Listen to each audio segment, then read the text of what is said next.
నమస్తే. సామాన్యుడి చేతిలో సామాజిక అస్త్రం నెంబర్ 1 న్యూస్కి స్వాగతం. నేను రవీంద్ర. 2 తెలుగు రాష్ట్రాల్లో సంచలనం కలిగించినటువంటి case Sai Krishna lockup death.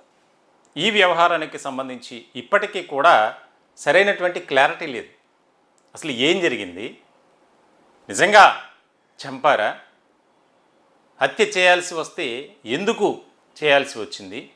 ప్రమాదవశాత్తు చనిపోయాడా? అసలు ఏది కూడా ఒక రకమైనటువంటి క్లారిటీ లేదు. ఈ కేసుని రాష్ట్ర ప్రభుత్వం ఒక ప్రత్యేకమైనటువంటి విచారణ బృందానికి అప్పగించింది, సిట్ వేసింది. విచారణ జరుగుతుంది. ఇలాంటి క్రమంలో అనేక కీలకమైనటువంటి విషయాలు బయటపడుతూనే ఉన్నాయి. ఈ కేసులో ఇప్పటివరకు దాదాపుగా 150 మందిని విచారించారు. అందులో పోలీసులు ఉన్నారు, కృష్ణలంకకు సంబంధించినటువంటి పోలీసులు ఉన్నారు, ఇక్కడ పనిచేసి బయటికి వెళ్ళిపోయినటువంటి వారు ఉన్నారు.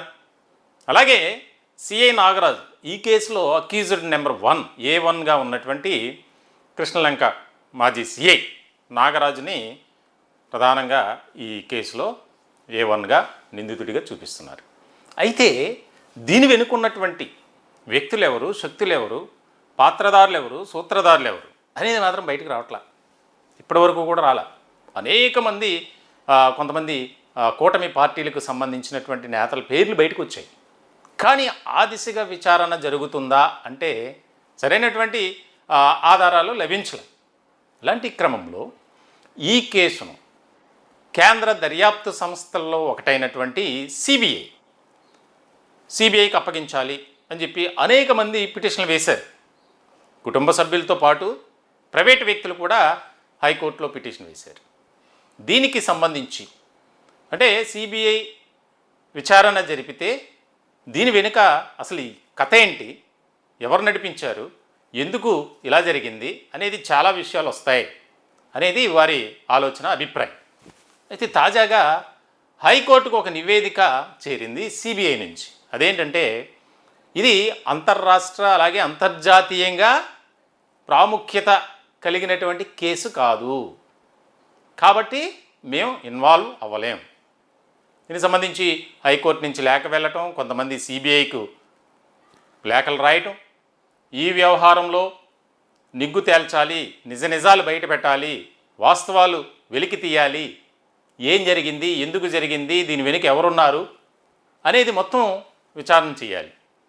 వారు చాలా స్మూత్గా ఈ కేసు రాష్ట్ర ప్రభుత్వ పరిధిలో ఉంది కాబట్టి దీనికి సంబంధించి ప్రత్యేక విచారణ బృందం విచారణ చేస్తుంది కాబట్టి మేము దాని మీద ఫోకస్ పెట్టలేము, అవసరం లేదు, ప్రాధాన్యత కలిగినటువంటి అంశం కాదు అని తేల్చేశారు. దీనికి సంబంధించి కొంతమందికి అయితే ఇది ఊరటనే చెప్పాలి, కొంతమందికి మాత్రం టెన్షన్ కలిగించేటువంటి విషయమే. అంటే కుటుంబ సభ్యులు ప్రధానంగా సిబిఐతో విచారణ జరిపిస్తే నిజాలు బయటపడతాయి, దీని వెనుక ఎవరున్నారనేది బయటకు వస్తుంది అనేది ఆలోచన ఆశపడ్డారు. సో ఇటువంటి సందర్భంలో సిబిఐ తాజాగా ఇచ్చినటువంటి ఒక స్టేట్మెంట్ ఏదైతే ఉందో, ఈ కేసుకి మేము అక్కర్లేదు, అవసరం లేదు, విచారణ జరుగుతుంది, వారే నిజాలు తేలుస్తారని. ఇక్కడ చాలా కీలకమైనటువంటి అంశం ఏంటి అంటే ఇప్పటి వరకు ఈ కేసులో అసలు ఏం జరిగింది, ఎందుకు జరిగింది, ఏ రకమైనటువంటి పరిస్థితుల నేపథ్యంలో జరిగింది, దీని వెనుక ఉన్నదెవరు అనేది ఎక్కడా కూడా ఒక రకమైనటువంటి క్లియర్ అండ్ క్లిస్టర్గా లేదు. సో ఇలాంటి సందర్భంలో తాజాగా దాదాపుగా కృష్ణలంకలో పనిచేస్తున్నటువంటి పోలీసులు అందరినీ కూడా విచారించారు, హోంగార్డులతో సహా. దానికి సంబంధించి ఏదైతే వారు అదుపులోకి తీసుకున్నటువంటి సందర్భం నుంచి మాయమయ్యాడు, అదృశ్యమయ్యాడు అనేటువంటి సందర్భం వరకు అక్కడ ఉన్నటువంటి సీసీ కెమెరాకు సంబంధించినటువంటి ఫుటేజ్ DVR కూడా మిస్ అయిపోయింది. సో ఇలాంటి సందర్భంలో ఇది ఎందుకు ఇంత ప్రాధాన్యత కలిగినటువంటి అంశంగా మారింది అంటే దాదాపుగా విజయవాడ నగరంలో కోట్లాది రూపాయల విలువైనటువంటి స్థలానికి సంబంధించి జరుగుతున్నటువంటి వివాదంలో ఒక వర్గం ఒక యువకుడిని ఆశ్రయిస్తే మరొక వర్గం సాయి కృష్ణను ఆశ్రయించింది. దీనికి సంబంధించి ఇరు వర్గాల మధ్య ఘర్షణలో భాగంగానే జగ్గయ్యపేటలో జరిగినటువంటి ఏదైతే ఒక ఇన్సిడెంట్ ఉందో ఆ ఇన్సిడెంట్లో సస్పెక్టెడ్ షీటర్ అతను చనిపోవటం సాయికృష్ణ చేతిలో, ఆ తర్వాత అతను అక్కడి నుంచి వెళ్ళిపోవటం, విజయవాడ నుంచి వెళ్ళినటువంటి టాస్క్ ఫోర్స్ పోలీసులు ప్రకాశం జిల్లా వెళ్ళటం, అతన్ని అదుపులోకి తీసుకోవడం, ఇక్కడికి తీసుకురావడం, కృష్ణలంక పరిధిలో ఎక్కువ కేసులు ఉన్నాయి కాబట్టి కృష్ణలంక పోలీస్ స్టేషన్కి అప్పగించడం, ఆ బాధ్యతను సిఐ నాగరాజు తీసుకోవడం, ఇలా స్టెప్ బై స్టెప్ చాలా ఉన్నాయి అంశాలు. కానీ అసలు విషయం మాత్రం బయటకు పడట్ల. అందరికీ తెలుసు, పోలీసు వర్గాల్లో చర్చ జరుగుతుంది, రాజకీయ వర్గాల్లో కూడా చర్చ జరుగుతుంది, కానీ అఫీషియల్గా మాత్రం జరిగింది ఇది అనేది మాత్రం ఎక్కడ రావట్లా. అయితే ఇక్కడ ఒక కీలకమైనటువంటి అంశం ఏంటంటే, కృష్ణలంక పోలీస్ స్టేషన్కు దాదాపుగా 300 మీటర్ల దూరంలో ఉన్నటువంటి ఒక ప్రైవేట్ క్లినిక్, ఆ డాక్టర్ ఇప్పుడు మాయం కావటం, అంటే అదృశ్యం అవటం మరింతగా ఆసక్తి కలిగిస్తుంది. మొదట్లో అతన్ని విచారించారు, చాలా ముఖ్యమైనటువంటి సమాచారాన్ని ఇచ్చాడు. అంటే పోలీస్ స్టేషన్లో పోలీసుల చేతిలో సాయికృష్ణ తీవ్రమైనటువంటి గాయాల పాలైనటువంటి సందర్భంలో ఆ క్లినిక్ నుంచి డాక్టర్ రావటం, హాస్పిటల్లోనే వైద్యం చేయటం, అలాగే కొన్ని సందర్భాల్లో పోలీస్ స్టేషన్లో వైద్యం చేయటం, ఇవన్నీ కూడా జరిగాయి. కాబట్టి అతనికి ప్రతి విషయం తెలుసు అనేది అనుమానిస్తున్నారు పోలీసులు. ఇలాంటి సందర్భంలో హైకోర్టు ఏదైతే ఒక దిశానిర్దేశం చేసిందో దానికి సంబంధించి సిట్ సుప్రీంకోర్టులో పిటిషన్ వేశారు. హైకోర్టు ఇచ్చినటువంటి ఒక దిశానిర్దేశం, ఆదేశాలు మాకు పనికిరావు, కాబట్టి వెసులుబాటు, ఫ్లెక్సిబిలిటీ ఉండాలి. ఒక నిందితుడిని విచారిస్తున్నామంటే దానికి సంబంధించి విచారణ బృందంలో ఉన్నటువంటి అధికారులకు కాస్త స్వేచ్ఛ కావాలి. అలా ఉన్నప్పుడే మేము అతని నుంచి వివరాలు, సమాచారాన్ని రాబట్టగలం, అదర్వైజ్ చాలా కష్టం అని వారు పిటిషన్ వేశారు. ఇలాంటి సందర్భంలో సుప్రీంకోర్టులో ఆ వ్యవహారానికి సంబంధించి ఇంకా పెండింగ్లోనే ఉంది, జడ్జిమెంట్ రాలా. అంటే ఏదైతే రాజమండ్రి సెంట్రల్ జైల్లో ఉన్నటువంటి నాగరాజుని కస్టడీలోకి తీసుకొని ఆ వీడియో మొత్తం అంతా రికార్డ్ చేయాలి, ఆడియో వీడియో రికార్డ్ చేయాలి, నాగరాజుకు సంబంధించినటువంటి న్యాయవాదుల సమక్షంలో విచారణ చేయాలి, కుటుంబ సభ్యులు కూడా విచారణ జరిగేటప్పుడు ఉండాలి. దానికి సంబంధించి ప్రతిరోజు ఆ విచారణ చేసేటటువంటి ఆ ఫుటేజ్ ఏదైతే ఉందో వీడియో, ఆ వీడియోని సాయంత్రానికి హైకోర్టులో సబ్మిట్ చేయాలి.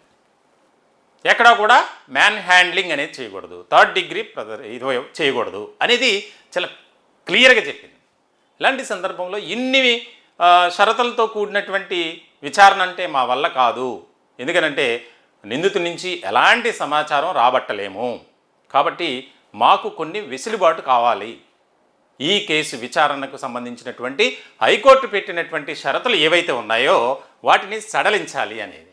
కాబట్టి ఇప్పటివరకు కూడా కస్టడీలోకి తీసుకోవాలి. వాస్తవానికి కోర్టు అనుమతి ఇచ్చింది, కానీ తీసుకోలేదు. ఎందుకంటే ఇన్ని షరతులతో కూడినటువంటి ఆంక్షలు ఉన్నాయి, దీనివల్ల మేము ఎలాంటి సమాచారాన్ని రాబట్టలేం.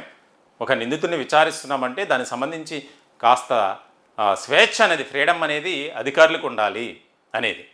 సో ఇలాంటి సందర్భంలో ఇక్కడ అంతా కూడా సిబిఐ మేము ఇన్వాల్వ్ అవ్వలేం, దీనికి సంబంధించి రాష్ట్ర పరిధిలో ఉన్నటువంటి కేసు కాబట్టి అంత ఇంపార్టెంట్ కాదని తేల్చేసింది.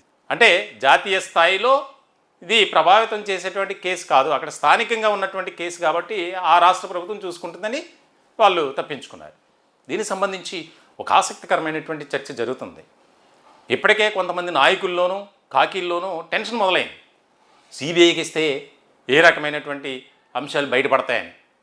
అలాంటి వారికి కాస్త ఊరటే ఒక రకంగా చెప్పాలంటే. ఇక సిబిఐ లేదు, సిట్ విచారణ ఎలా జరుగుతుందో మనకు తెలుసు, అది కాస్త నీరు గారిపోవడం అనేది కామన్గా జరుగుతుంది. సో ఇటువంటి క్రమంలో ఈ కేసుని అత్యంత ప్రాధాన్యతగా తీసుకున్నారు కుటుంబ సభ్యులు. సాయికృష్ణకి సంబంధించి తాజాగా కూడా వారి తల్లి విజయలక్ష్మి బయటకు వచ్చి మాట్లాడారు. మా చైర్మన్ గారు మంచాల సాయి సుధాకర్ నాయుడు గారు ఆమె నివాసానికి వెళ్ళి ఆమెతో కూడా మాట్లాడినటువంటి సందర్భంలో ఎన్నో అనుమానాలు బయటపెట్టినటువంటి పరిస్థితి. ఇలాంటి క్రమంలో ఈ కేసు ఇంకా ఎన్ని మలుపులు, ట్విస్టులు జోడు చేసుకుంటే తెలియనటువంటి పరిస్థితి.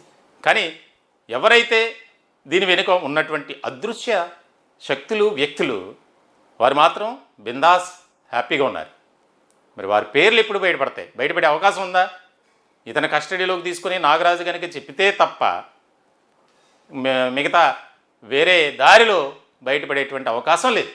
సిబిఐ కూడా ఇక దాదాపుగా సిబిఐ ఎంటర్ అవ్వదు, సిబిఐకి ఈ కేసు తీసుకోదు, అర్థమైపోతుంది. కాబట్టి ఏ రకమైనటువంటి పరిణామాలు ఉంటాయనేది చాలా కీలకంగా మారేటువంటి అంశం. ఈ టాపిక్పై మీ విలువైనటువంటి అభిప్రాయాలు కామెంట్ రూపంలో తెలియజేయండి. దయచేసి మా ఛానల్ని సబ్స్క్రైబ్ చేసుకోండి.